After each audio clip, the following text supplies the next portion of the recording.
I'm heading out to the compost piles now with my favorite tools, which is a long-handled small spade and a fork. And you'll see why the fork is important. I have the bucket I'm going to put my compost in because I need to refill my little compost sack there. It's been used up. And my compost bucket that I'm going to compost, it's a bucket or bowl that I'll empty my kitchen scraps into the pile with.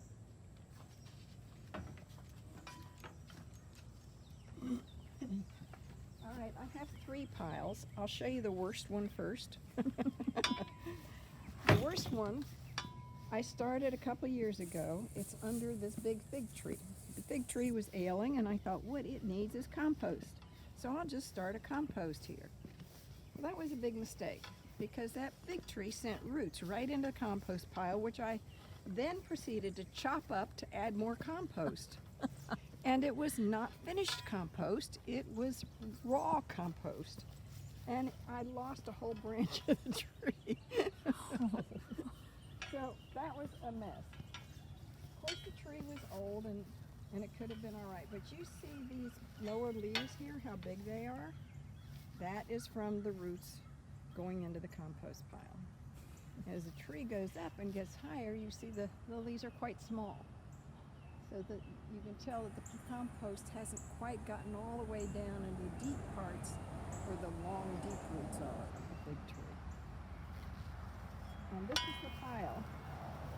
And you see a very healthy little avocado tree coming up out of there from my avocado seed I dropped in there. Generally, I will chop up my avocado seeds, but evidently that one I didn't. I dug into that last night to see what that really was, and sure enough, it's an avocado tree. Having lived in South Florida for 37 years, I had an avocado grove where our house was built. It was not a working grove, it was a grove they sold so people could build houses in it. We had 16 avocado trees, and every one was a different variety. And so I recognized that avocado trees need Zone 10, South Florida, hot, humid weather year-round. This one would not last through the winter out here. Now, if I had a greenhouse, which I do not, it would probably be fine. I have friends that tell me they grow avocados in their greenhouses. I always ask them, do you get avocados off your avocado tree? And I haven't gotten a yes yet. They just like the little tree that comes out of the seed. So this is your oldest pile. Do you still work this pile? This is actually the newer pile. Oh, okay. I still work the pile. When I want to get rid of, you see a lot of yard debris on here, which is the reason for this fork, because I will use the fork to pull away the debris to get down in here, and I hope you can get the camera in to see because it is full of bugs and worms busily working away. I put compost in here last night. See the little bugs. As I get down in here, you'll see worms like crazy, and I've seen some immense worms in here, some like 6 inches long. Very happy place for worms. Oh yes, yes, yes. And when you see that, you know you have a healthy working pile. It's got the 3 elements, the 4 elements. It needs moisture, it needs air, which it gets when I stir things up. It needs nitrogen, and it needs carbon. The carbon is the dead and decaying leaves and stems and twigs in this pile. Here you see a piece of looks like an avocado skin right there. Some old tea bags that haven't broken down. Tea bags usually break down very fast, except this one type that's called Mighty Tea. I don't think that. And those bags take a long time to break down, so I quit putting them in. They're made out of something that just lasts and lasts. They just don't want to break down. So I don't use those so much anymore, because I want my compost pile to be active and healthy and last. How often do you come out and turn this pile, or do you actually turn it or just work it like you're doing I work now? it, I rake it, just to kind of mix the different parts that I've emptied in here together. And when I put a pile of debris on there from the yard, sometimes I'll just let it sit for a couple of weeks. The important thing is to take the spade and chop it up a little bit. And that'll help it break down quicker. If I just put a whole bunch of yard debris, which I did, I pulled out corn canes. I had a row of corn in my raised bed. That's a silly place to grow corn, but I had to try that this year. And the corn at the very beginning was wonderful. As the weather got hot and humid, it got very mushy and I didn't enjoy it. So I pulled it out. Most of it went down to the street because corn is very, very fibrous and takes a while to break down. So I just put some of it in here and try to help it break down by chopping it up. And I'm not being very effective with that right now. All right, this is not my newest pile. This is my middle pile. My newest pile is over here, and it's working better.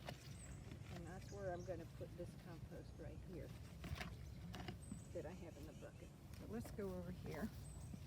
So as we walk over, do you rotate which ones you put things in, or do you go to the newest bed, get it to where you consider it somewhat full, and then move to another? How do you do your rotation on this? I'll do that. I will rotate it. I have decided not to use that one where I have to dig too much because the roots of that fig tree I don't want to disturb too much. So I kind of leave that one alone. I did put some compost in it last night, but I was much more careful not to break down the poor fig tree's roots, which is, that was a lesson. I think most of what we've learned is through the on-the-job training, trial and error method. Especially the error method. An error is a great teacher. Yes, it is. And here's a fig tree that's doing fairly well. You see the size of the leaves on it. These leaves on this side are closest to the compost pile. And the leaves on the other side are a little farther. Interesting. And I see I've got some figs that are ready to eat on here. I have a couple of elderberry plants that I've been nursing along, and I thought, well, this would be a good place to put a compost pile. I had some mushroom compost brought in for me, and I had them dump it here. So it's broken down already. That was about a year ago they put it in, maybe 9 months ago. And this is my most active compost pile. The reason it's most active is easier to access, and to me that's a real plus. Now there are people who can get bins and put their compost in bins. If I had 20 acres or 40 acres, I would probably build bins and put a lot more stuff on it that you would cut down from your garden. I have a friend who's a farmer, and he puts in a lot of very big stuff in his bins, but then he can just let it sit out in the corner of his back 20 or back 40. Mine has to keep working pretty fast, so I don't use as much big stuff on it. But I do want to have compost for my garden because it makes all the difference. It helps the soil to break down. We have clay soil here, which I was not familiar with when we moved here. We moved here about 15 years ago, and I had to learn a lot about how to deal with Alabama soils, clay soil. And you can see there's a lot of clay that has been dug up here. But compost helps to break down the clay, and it gets down into the soil in between those little platelets that clay is constructed of, like an armor. When it gets dry, you can't get through it. You can hardly get a shovel in it. But when it's moist and wet, it breaks up very nicely. We had a good rain here yesterday, so everything's kind of workable. But under here is the pile, and I have been putting watermelon rind in here for the last couple of days. One day I put some in. I didn't cover it up as thoroughly as I should have, and I found a nice little hole and watermelon scattered around. So I know my local fox or raccoon or whoever it was got in here. So here is what we're going to do. We're going to move the debris off Now, I try not to put compost in the exact same spot I did last time. I'll try to get around to a different area of the pile. So the last time it was right under this big thick pile. So here I'm going to start a new little pile right here. And this is so easy to do because it already had mushroom compost in here. And the soil is pretty workable. You can see there's already some little bugs and worms that are very happy here. Another happy sign that they're working. So I raked the top away. And here, we'll dig it a little deeper. And I have a very happy fruiting pear tree, which is starting to show some signs of breaking. You know, the limb broke. Oh, it's heavy with fruit. It's heavy. I should have taken some of the fruit off. So I'm digging down to get into, now you can see where I had some squash here. So it's not quite broken down yet. I put that squash in probably 3 days ago, 4 days ago, and it's still needing time to get broken down. But I'm going to add this little bit of pile to it. It's got some browns in it as well. And I always put a paper towel in the bottom of my bucket. See the eggshells and see the paper towel. Paper towel is going to break down right along with it. It's a brown. It's a carbon item. And then I'm going to put the dirt back over it. Chop it in.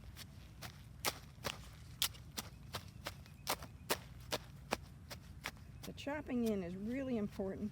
It helps to get the microbes that are already in the soil down mixed into the compost, into the raw compost. Pull in some of this pine straw that's here. That's more carbon.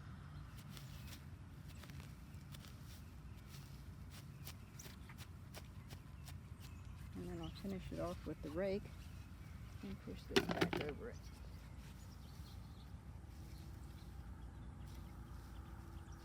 And I will try to leave that alone for the next few days, maybe a week. Normally in this weather, as hot as it is, the compost breaks down very fast, 2 to 3 weeks. And I'll come back and look at it and it'll be just beautiful soil. All right, so I'll show you my favorite compost pile, which is my oldest one. And I've been keeping that pile for probably, I didn't start it right when we moved here, but maybe 12, 13 years. And it has done some, and I'm going to get some of that compost because I know it's well broken down. And that's what's going to go in my bucket, which is then go into my stocking, which is then going to go into my watering can. So gathering up my tools, let's head over there.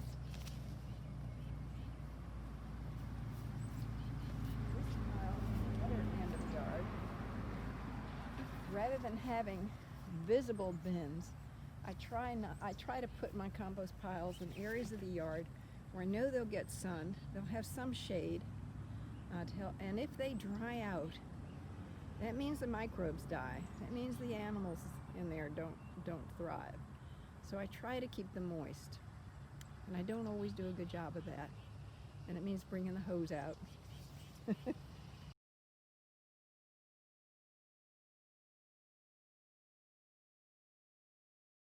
This is my oldest compost pile. I've had this one probably a couple years after we moved to the end of the house. I started this. So the compost goes quite deep down in here. And when I want to get compost to put in my bucket and then put in my watering can, this is where I come for it because I know this is well-seasoned compost. It can be, I could get it from the other ones, but I need to wait longer till it's really broken down and I'm assured that it's really well broken down.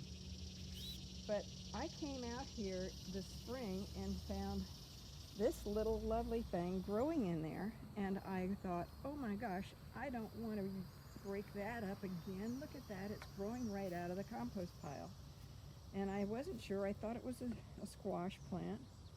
And I thought, oh yay, I'll have some beautiful squash. And I've done this before. One time it was a cantaloupe.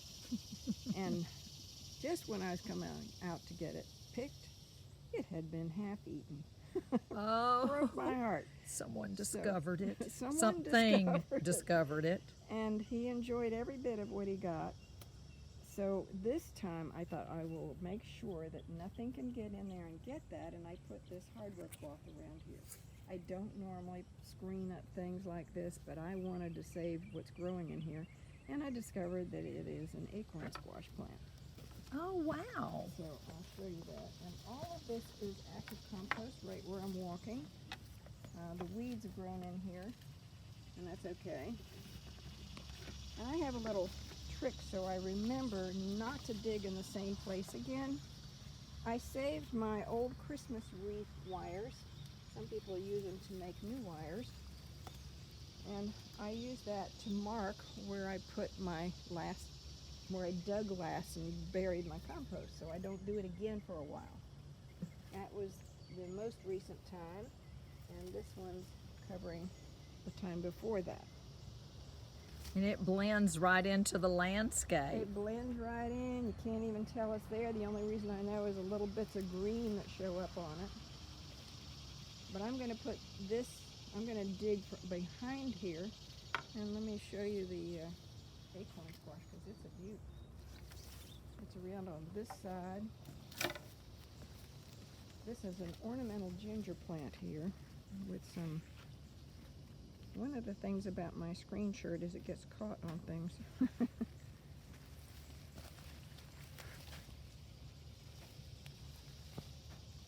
Now here's my acorn squash, and I don't know if we can, let me undo this and then you can see it.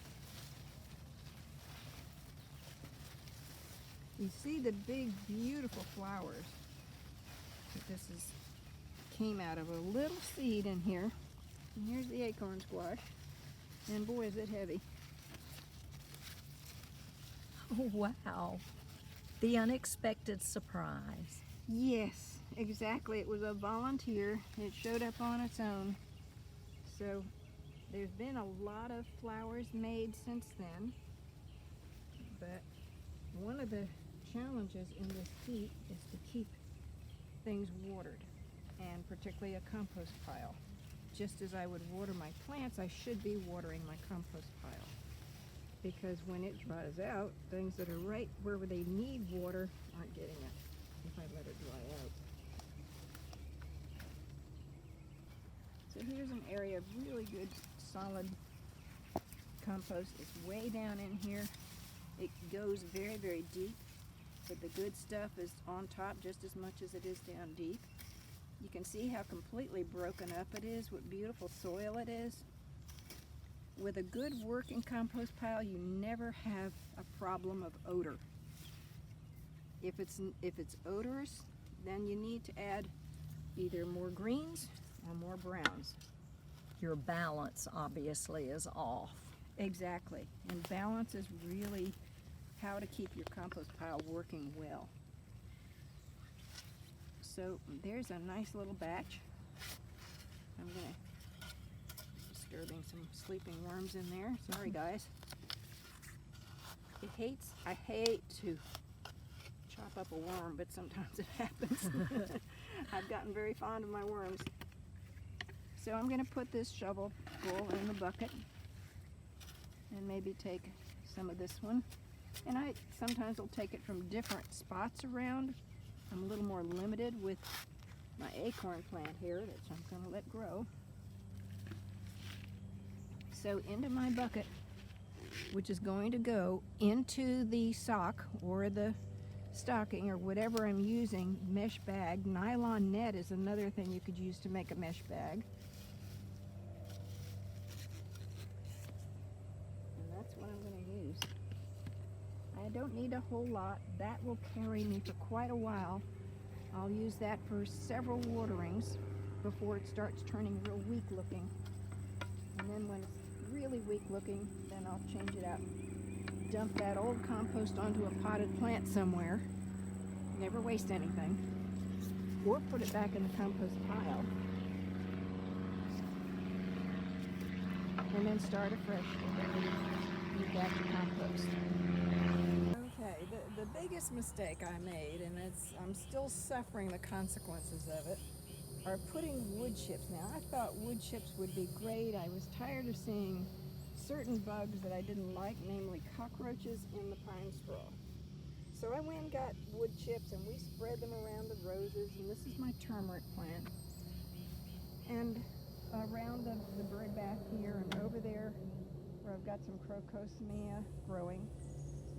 And the wood chips, I found, need a lot of nitrogen to balance them out. They take a long time to break down. And these have been here at least a year, maybe 2 years.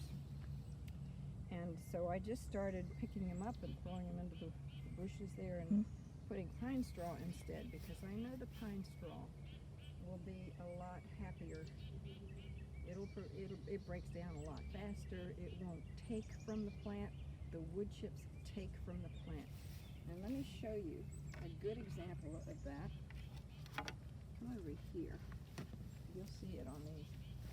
I planted the bulbs of these about a year and a half ago. Maybe it was about a year ago. And you see all the brown tips?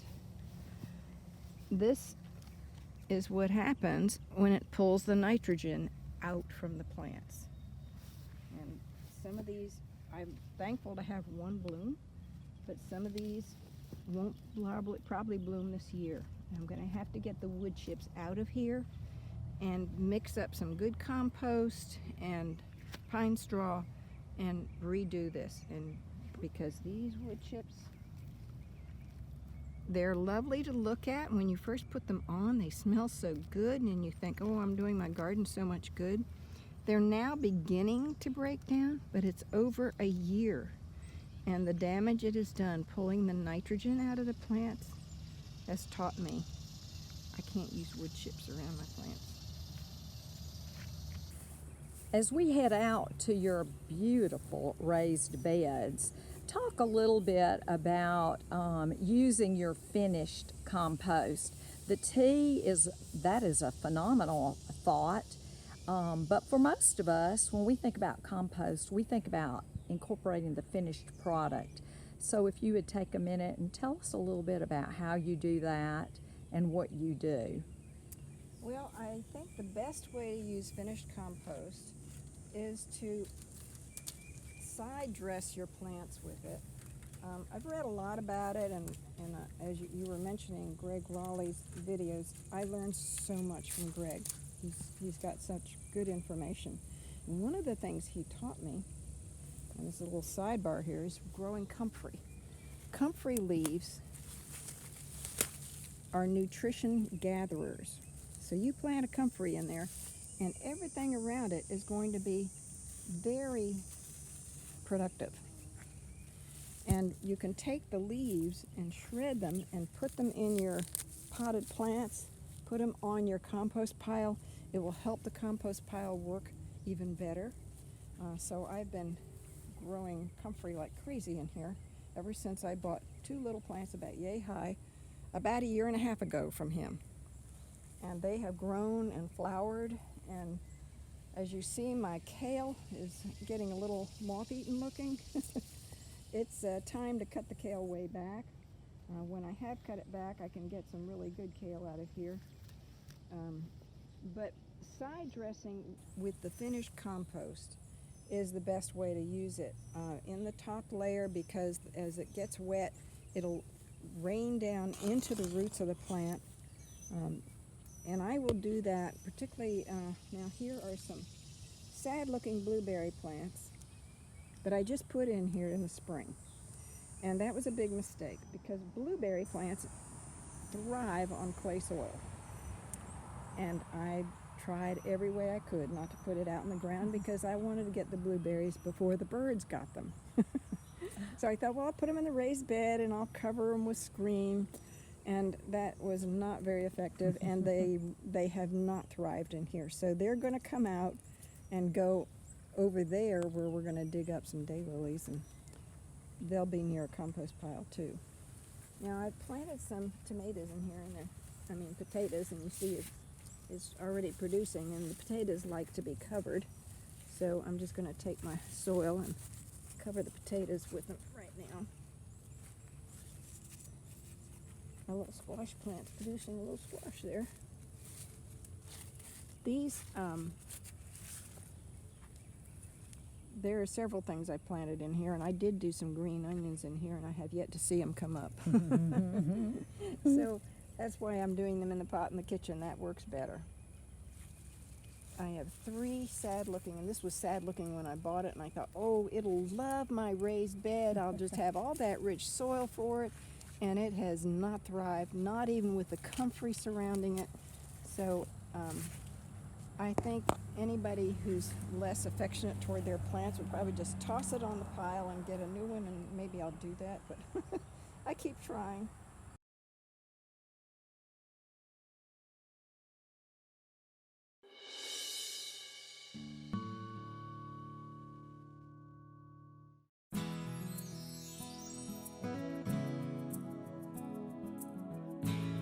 Do you want to make improvements on your land that are good for your operation and the environment? USDA's Natural Resources Conservation Service can help. NRCS provides technical assistance to all producers and financial assistance to qualified applicants who are interested in installing conservation practices on their fields, pastures, or forests. This can include using water wisely, preventing soil erosion, installing cross fences, planting trees, or many other conservation practices. We work with farmers, ranchers, forest landowners, and tribes. So come by, we'll discuss the goals you have for your property and determine what conservation practices would be a good fit. We'll help you develop a conservation plan, a roadmap for how conservation can work for you on your land. The conservation plan includes a map of the property and a set of conservation practices that we recommend for it. We'll even help you apply the practices. If you're interested in financial assistance, NRCS may be able to help you there as well. NRCS will take a look at program applications and rank them according to local resource concerns, the amount of conservation benefits the improvements will provide, and the needs of applicants. Before you visit with us, you'll want to have a few things ready: an official tax ID, a property deed or lease agreement, and a farm tract number. Don't worry if you don't have one yet.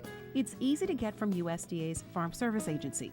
Usually they're located in the office right next door. All right, so let's get started. Stop by your local USDA Service Center today.